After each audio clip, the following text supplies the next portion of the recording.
They fired me after 12 years of building their company from the ground up. Can you believe that kind of betrayal? My name is Dustin Hale, 44 years old, Senior Development Director at Red Forge Technologies in Boulder, Colorado. For 12 years, I built systems, led teams, transformed a struggling startup into a respected name in energy solutions. Every major platform, every innovative process, my fingerprints were all over them. But then, a Fortune 500 giant swooped in, and everything changed. Stay with Jake's Revenge to hear how I turned betrayal into a comeback. Your role doesn't align with our corporate structure, Caroline, the new CEO, explained during a brief Zoom call. Your department is being consolidated. I didn't argue, didn't show emotion. I asked about the transition and logged off, professional to the end. That was 3 weeks ago. Today, I sat in my home office, reviewing the non-compete clause in my contract. The language had loopholes, big ones. Their legal team was sloppy, assuming employees from a smaller firm wouldn't notice. Their mistake. My phone buzzed. Another message from Jason, our lead system architect, the fifth engineer to reach out since the acquisition. You were right about the new management. They're gutting the innovation pipeline. Are you still thinking about that project we discussed? I set my phone down. Not yet. Timing mattered. Want to know how I outsmarted a corporate giant? Keep watching Jake's Revenge for the full story. The acquisition by Triumph Energy Corporation was celebrated industry-wide. A Fortune 500 behemoth absorbing our promising upstart.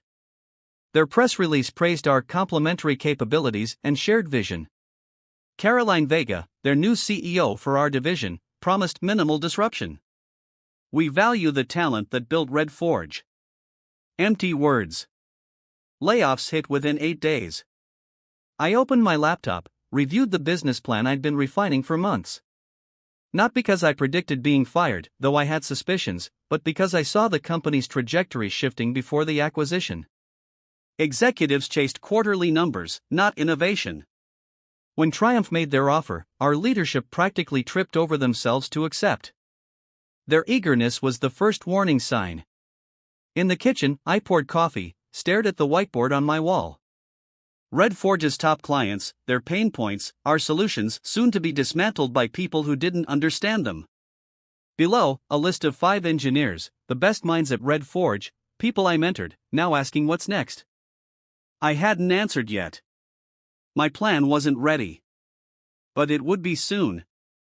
I joined Red Forge when it was just 11 people in a converted warehouse. Founder Harold Thompson had a vision for revolutionizing energy monitoring systems but lacked the technical framework. I built that framework, created our first viable product, worked 80-hour weeks while my marriage collapsed.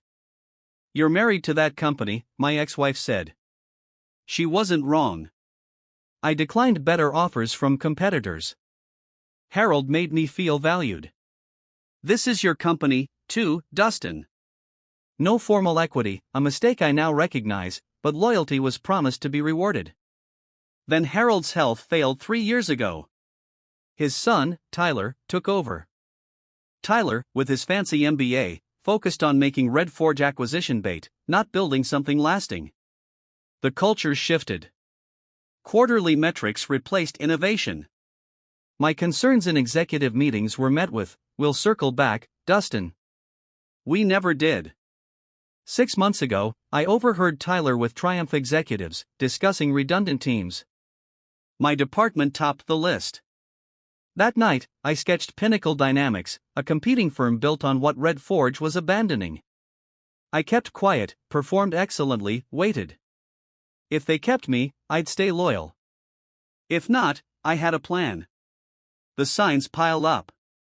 Caroline met every department head but me. I was cut from strategic emails. HR's Matthew requested a quick chat about my team.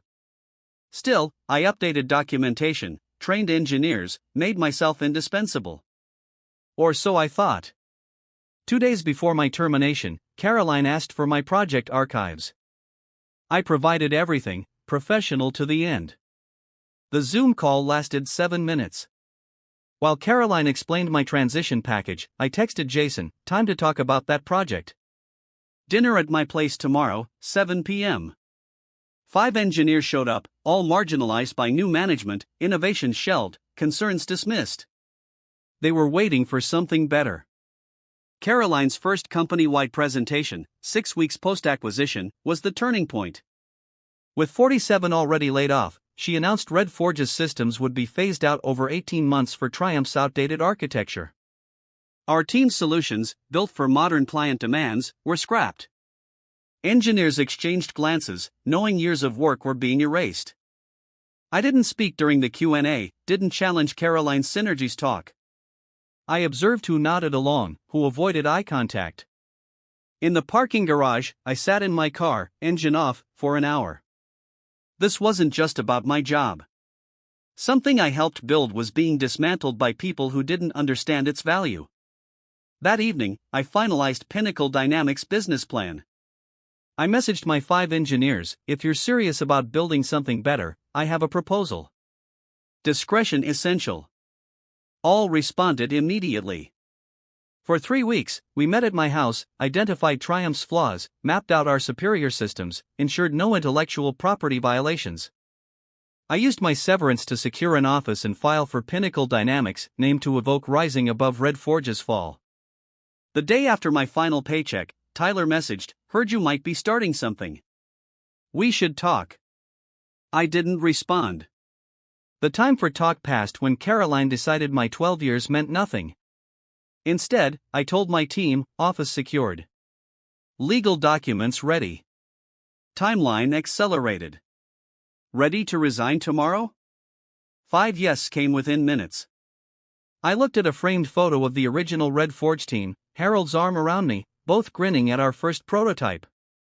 This one's for you, Harold, I said. We'll build it right this time. 3 months later, Pinnacle Dynamics secured Vestral Manufacturing, a Red Forge client frustrated with Triumph's integration. Their operations director, Anthony, signed after we demonstrated our improved platform. 2 days later, Triumph's legal team sent a cease and desist, citing non-compete violations and proprietary theft. Our attorney, Elelainer Winslow, confirmed their case was weak. Still, fighting a Fortune 500 company could drain us. I met Caroline at Triumph's downtown office.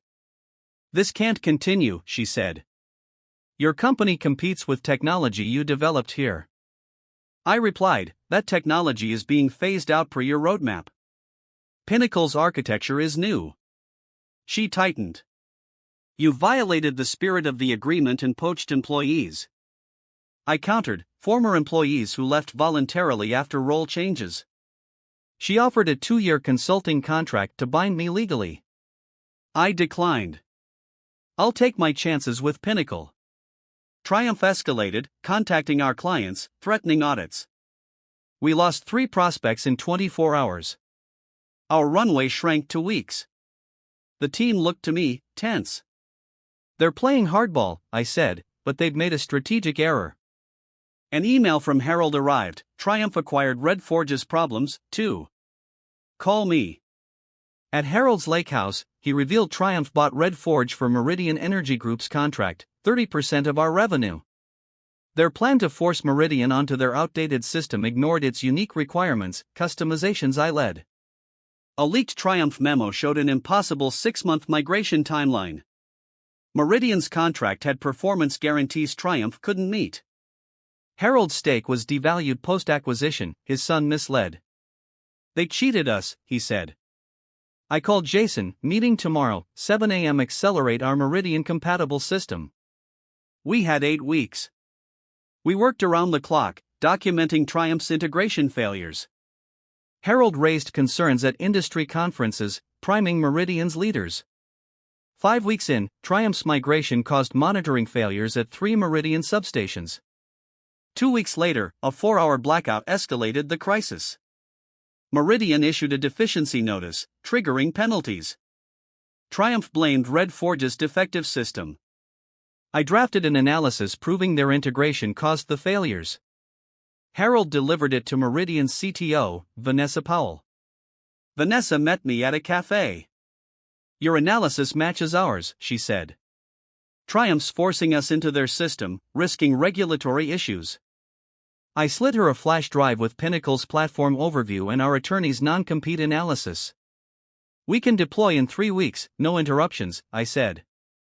She nodded. I'll be in touch. 2 days later, Triumph admitted their integration failed. Their stock dropped 8%. Meridian requested our proposal, bypassing normal procurement. At their board meeting, Vanessa called unanimous approval. Implementation starts Monday. The contract secured Pinnacle's future, with indemnification against Triumph's claims. In court, Triumph's injunction was denied. The judge saw no evidence of proprietary theft and prioritized Meridian's service reliability.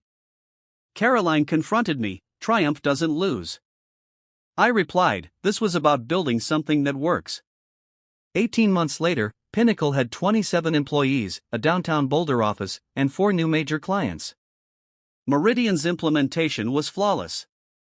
Triumph abandoned their legal fight, Caroline was reassigned, Tyler left. Harold's guidance remained invaluable.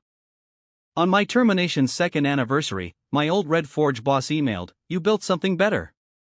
Some victories take time.